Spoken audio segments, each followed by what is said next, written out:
Hello नमस्कार दोस्तों, कैसे हैं आप? सब ठीक होंगे। और आज पर्यावरण का इम्पोर्टेंट टॉपिक लेकर आया हूँ, तो इसे आप कई बार देखेंगे और अच्छा लगेगा तो और लोगों को बताएंगे कि भाई क्रिकेट में पूछता है, पढ़िए पढ़िए इसको, देखिए।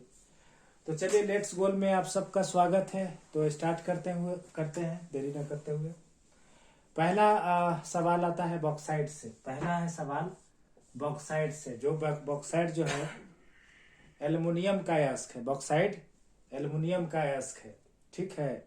और सबसे ज्यादा बॉक्साइट जो है वो ऑस्ट्रेलिया में पाया जाता है। कहाँ पाया जाता है? ऑस्ट्रेलिया में।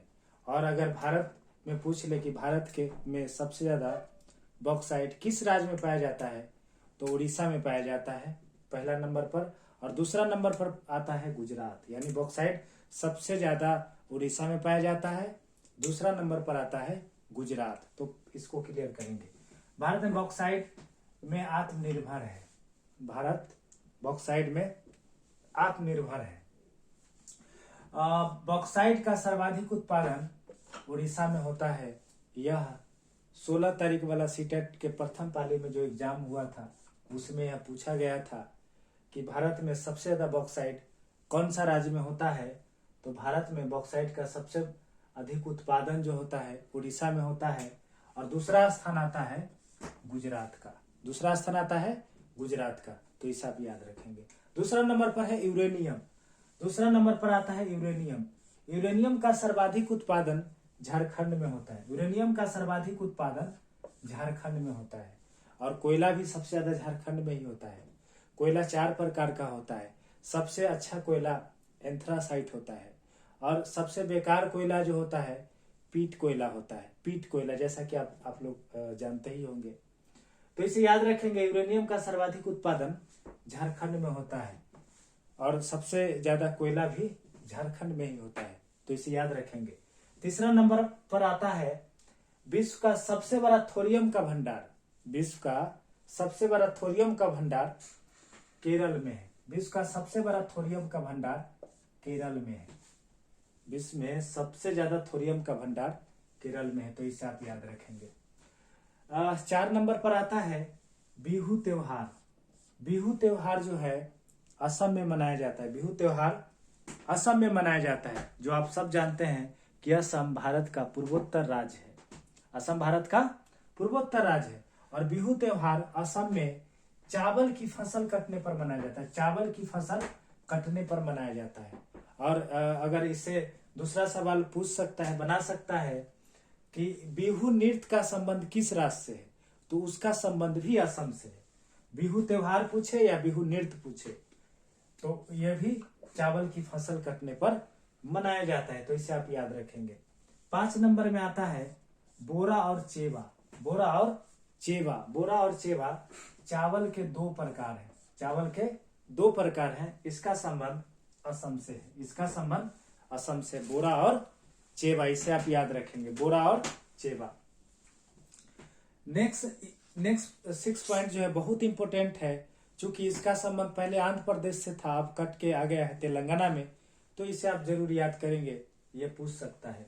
पोचमपल्ली जिला में ज्यादातर परिवार बुनकर है। यानी पोचमपल्ली जिला का संबंध किससे है? तो बुनकर से है। पोचमपल्ली जिला का संबंध बुनकरों से है।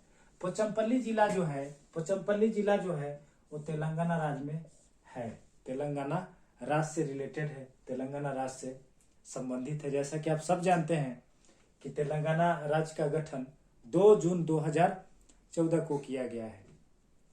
2 जून 2014। तो इसे आप याद रखेंगे कि पोचमपल्ली जिला में ज्यादातर परिवार कैसे हैं? तो बुनकर है। और पोचमपल्ली जिला का संबंध तेलंगाना राज्य से है।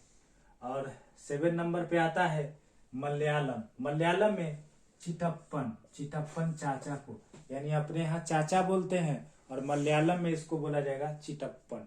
मलयालम में चिटप्पन चाचा को और कुजम्मा चाची को कहा जाता है। कुजम्मा चाची याद रखिएगा इसको।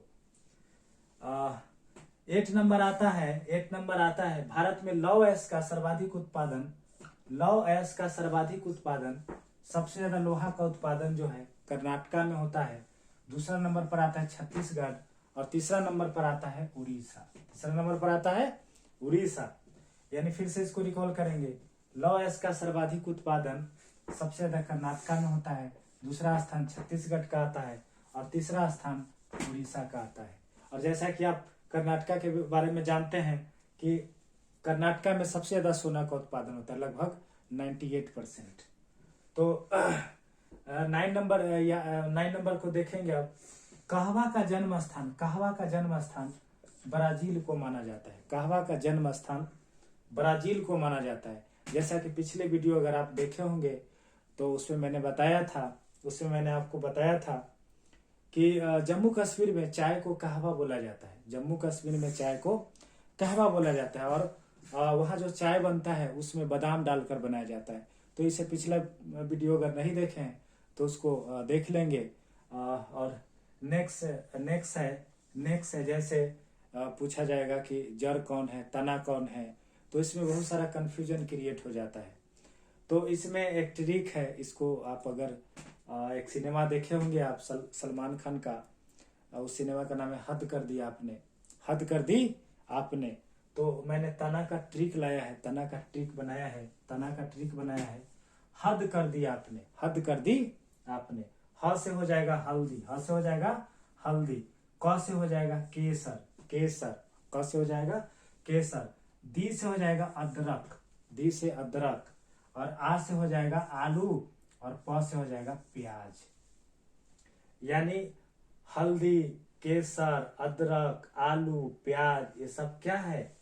तना है। ये सब तना है। यानी हद कर दिया आपने, इसको याद रखेंगे, हद कर दिया आपने तना। यानी तना का ट्रिक है हद कर दी आपने। ह से हो गया हल्दी, क से हो गया केसर, दी से हो गया अदरक, आ से हो गया आलू, प से हो गया प्याज। अब इसे बनाएंगे कि प्याज, आलू, अदरक क्या है। तो अब यहाँ क्लियर है ट्रिक से कि अदरक, आलू, प्याज क्या है, तो तना है। तो तना में टिक मारेंगे और आंसर सही कर लेंगे। और एक और याद रखेंगे जो इम्पोर्टेंट है एग्जाम की दृष्टि से, सीटेट की दृष्टि से बहुत इम्पोर्टेंट है कि रेगिस्तानी ओक का संबंध ऑस्ट्रेलिया से है। जैसा कि आप जानते हैं कि रेगिस्तानी ओक का तना बहुत लंबा होता है। और तना में जो होता है पानी भरा हुआ होता है। तो रेगिस्तानी ओक का संबंध ऑस्ट्रेलिया से है। और पूछेगा कि रेगिस्तानी ओक का तना छोटा होता है, लंबा होता है, यानी लंबा होता है और इसमें पानी भरा हुआ होता है। तो इस वीडियो को कई बार देखेंगे, अगर अच्छा लगेगा तो और लोगों को बताएंगे, ताकि यह छोटा सा वीडियो बहुत सीटेट की दृष्टि से बहुत हेल्पफुल हो सकता है। तो इसको यहीं पर ख़त्म करते हैं, फिर नेक्स्ट वीडियो में हम लोग मिलते हैं। Thank you.